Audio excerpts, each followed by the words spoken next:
এটা হইলো বেটা।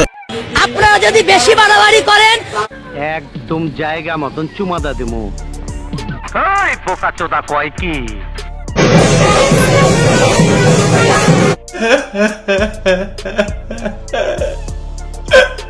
এখন অত কিছু ভাবার সময় নেই। লাশ পড়লে পড়বে, যত লাশ তত তাড়াতাড়ি হাসি লাগবে। সাধারণ মানুষ ওর উপর খেটে আসে, এটা কাজে লাগাতে হবে তো, বুঝতে পারছো?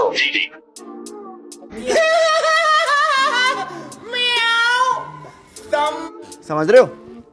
তো হ্যালো বন্ধুগণ, আসসালামু আলাইকুম। আশা করি সকলে ভালো আছেন। আমি মোহাম্মদ হুসাইন আপনাদের সাথে আছি। তো আশা করি আজকে যে ভিডিওটা বানাবো তো সেটা সম্পর্কে আপনারা সম্পূর্ণ ধারণা পেয়ে গেছে। তো চলে যাই মূল ভিডিওতে।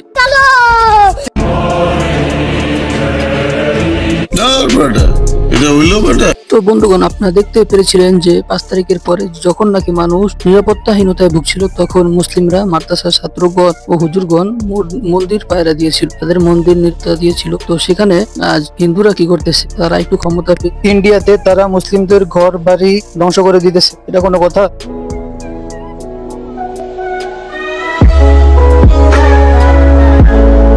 कौन है ये लोग? कहाँ से आते हैं? মুসলিমরা আপনাদেরকে এটা বোঝাতে চেয়েছিল যে আমরা সংখ্যা বেশি হতে পারি, কিন্তু আমরা কখনোই আপনাদের উপরে জুলুম করব না, অন্য রাষ্ট্রের মতো, ইসরায়েলের মতো। তো আপনারা আমাদের উপর সম্পূর্ণ ভরসা করতে পারেন। আপনাদেরকে আরো বোঝাতে চেয়েছিল যে আমরা সকলে মিলে এই বাংলাদেশকে নতুন একটা রূপ দেব, আবার শান্তি ফিরিয়ে আনবো এই বাংলাদেশে, যা গত 16 বছরেও সম্ভব হয়নি। আবার নতুন করে স্বাধীন করা হয়েছিল এই বাংলাদেশ। তখন সবাই এই চিন্তাই করেছিল যে আমরা আবার বাংলাদেশে নতুন করে শান্তি গঠন করব, সকল জুলুম সকল অত্যাচার আমরা বাংলাদেশ থেকে দূর করে দেব। কিন্তু কি আর বলবো, আপনারা তো পাগলের জাতি, তাই তো আমাদের ভাষা ও আমাদের ভালোবাসা বুঝেন না। তাই তো মাঝে মাঝে আপনারা মুসলমানদের রাষ্ট্রে অবস্থান করে মুসলমানদের কিতাবকে, মুসলমানদের নবীকে নিয়ে কটূক্তি করেন। তারপরও আপনাদের হিংসা অহংকার দাপট কমে না। ऐसा मत करो मेरी जान, लाइफ में कुछ अच्छा करो यार।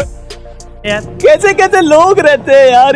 এখন নাকি আপনাদের আব্বা মোদী সরকার আপনাদেরকে একটু ভরসা দিয়েছে বলে আপনারা বাংলাদেশকে হিন্দু রাষ্ট্র বলে ঘোষণা দিয়ে দেন। আপনারা বড় বড় কথা বলেন অনলাইনে, মুসলিমদের রাষ্ট্রে আপনারা বড় বড় কথা বলেন, এখানে 95% মুসলিম, সেই দেশে আপনারা হিন্দু রাষ্ট্র ঘোষণা করেন। আহো বাতিজা আহো, দেখছো তোমার লে কত বড় ফুকনিটা রাইখা দিছে, আর এইটা তোমার পাতাটা ঢুকাই দেব। আপনাদের পাওয়ার এতটাই হয়ে গেছে যে আপনারা একসময় নিজেরা হীনমন্যতায় ভুগতেন, নিরাপত্তাহীনতায় ভুগতেন, এখন আপনারা নিজেরাই বড় বড় কথা বলতেছেন। একটা কথা মনে রাখেন, আমরা কিন্তু মুসলিম জাতি, আমরা কাউকে ভয় পাই না।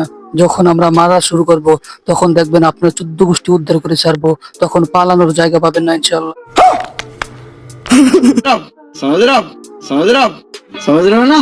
আপনারা রংপুরে একটি মূর্তি বানিয়ে বড় বড় কথা বলতেছেন, আপনাদের সাপোর্টে নাকি ইন্ডিয়া আছে, তাই বলে আপনারা বড় বড় কথা বলতেছেন। এটা মাথায় রাখেন, এটা মুসলিম রাষ্ট্র, এখানে 95% মুসলিম।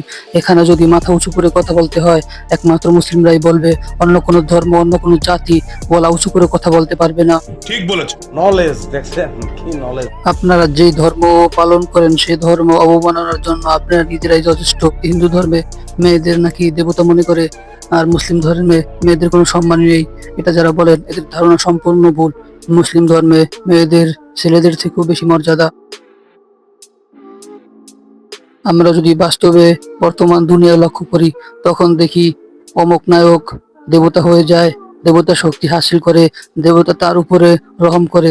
এটা কি কোনো কথা? দেবতাকে নিয়ে, আপনাদের প্রভুকে নিয়ে সিনেমা করা হয়, এটা কি কোনো দেবতার শক্তি প্রমাণ করা, নাকি দেবতাকে অবহেলা করা? গোপাল ভাঁড় যদি দেখেন তাহলে আপনারা গোপাল ভাঁড়ের মধ্যে দেখতে পারবেন যে গোপালকে সকল দেবতারা ভয় পায়। এটা কি আপনারা কি চোখে দেখেন তা আমি জানি না। আবার অনেক সময় দেখবেন যে গোপাল ভাঁড় যমরাজ থেকে যারা মারা যায় তাদের জান ফিরিয়ে নিয়ে আসে। মানে এটা কি কোনো কথা? যদি আপনারা লক্ষ্য করেন, বাস্তবতার সাথে যদি মিলাতে যান, তাহলে এগুলো কখনোই সম্ভব না। আর এগুলো যদি আপনারা ভাবেন যে বুদ্ধির দ্বারাই সবকিছু সম্ভব, তাহলে আপনাদের ধর্ম অবমাননা করানোর জন্য এই গোপাল ভাঁড়ই যথেষ্ট।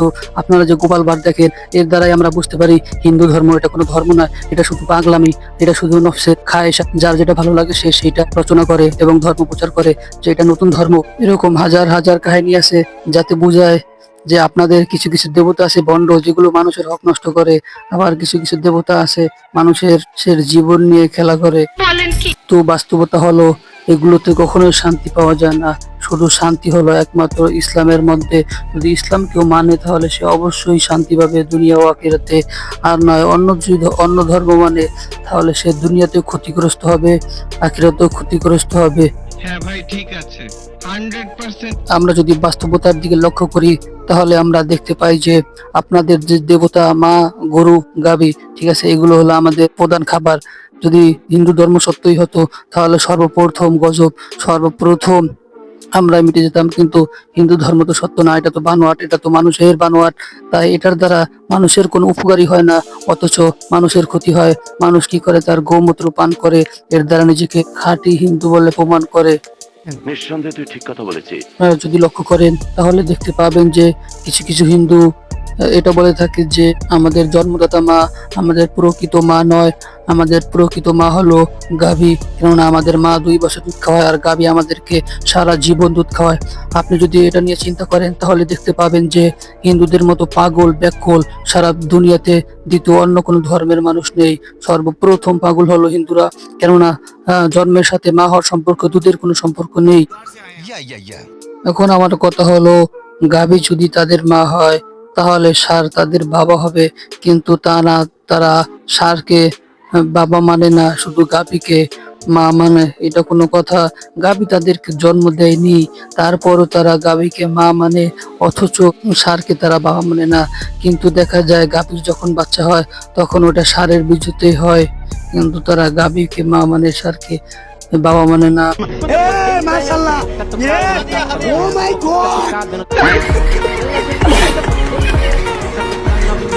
চলুন আমরা কিছু ব্যবসায়ী দেখে আসি যারা কিনা নিজের বাবা মাকে বিক্রি করে ব্যবসা করে। আমাদের হাতে বিষ তুলে দিক, আমরা বিষ খেয়ে মারা যাবো। বলেন কি? আমাদের আর ঘুম নেই, রাত্রে ঘুম নেই, চিন্তায় মাথা খারাপ হয়ে যাচ্ছে। আমরা কি করব? কিছুই করার উপায় নেই। বোকার ঘরে বোকা, এক ছটাকও বুদ্ধি নাই। বিজেপি সরকার এসে আমরা মানলাম, ভালো হয়েছে, কিন্তু এ কি সর্বনাশ হচ্ছে। ও 1 লাখ টাকা করে পাবে, আমরা কি পাবো? আমরা কি স্বামীকে খাওয়াবো? আমরা কি স্বামীকে খাওয়াবো? এখানে তো হয় না, আসছে না, পার্টি তো আসছে না, বলছে গো মাতাই হবে না। তাই এক্ষুনি আমরা কি করবো? উপায় কি? তাহলে আমাদের মরতে হবে, তাহলে গরুকে অন্য অমান্য ছেড়ে দিয়েছি। তো এরির উপরে ভরসা করে আছি না, যে গরুর উপরে প্রত্যেক বছর একটা বেচা কেনা হয়, সবাই এরির উপর ভরসা আছে। কিন্তু এই যে একবার বলছে হবে কুরবানি, একবার বলছে হবে না, একবার 14 বছর গরু 6 বছর বাঁচে না, 14 বছর আয়ুষ দিচ্ছে। এ কি ব্যাপার? ওই মমতা দিয়ে এটা করিয়ে দিত, ওরে মরে মেরে বিজেপি তুলে লাভ এইটি হয়ে। আপনাদেরকে আরো একটা তথ্য দিয়ে দিই, হিন্দুরা হলো বর্তমান বিশ্বের মধ্যে সর্বনিকৃষ্ট জাতি, আর ইসরায়েল হলো তার থেকেও নিকৃষ্ট জাতি। কেননা আমরা যদি দেখি এখন ইন্ডিয়ার অবস্থা, তাহলে ইন্ডিয়া সব থেকে বেশি নির্যাতিত হচ্ছে মুসলিমগণ হিন্দুদের হাতে।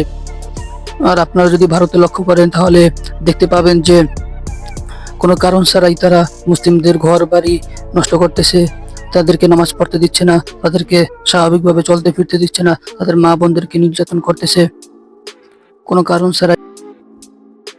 আপনি যদি পাগল হতে চান তাহলে আপনার হিন্দু হলেই হবে, অন্য কোনো ধর্ম পালন করতে হবে না। আপনি যদি হিন্দু হন তাহলে আপনার পাগল হওয়ার দরকার নেই, আপনি কিছুদিন পর এমনি পাগল হয়ে যাবেন। মজা আয়া।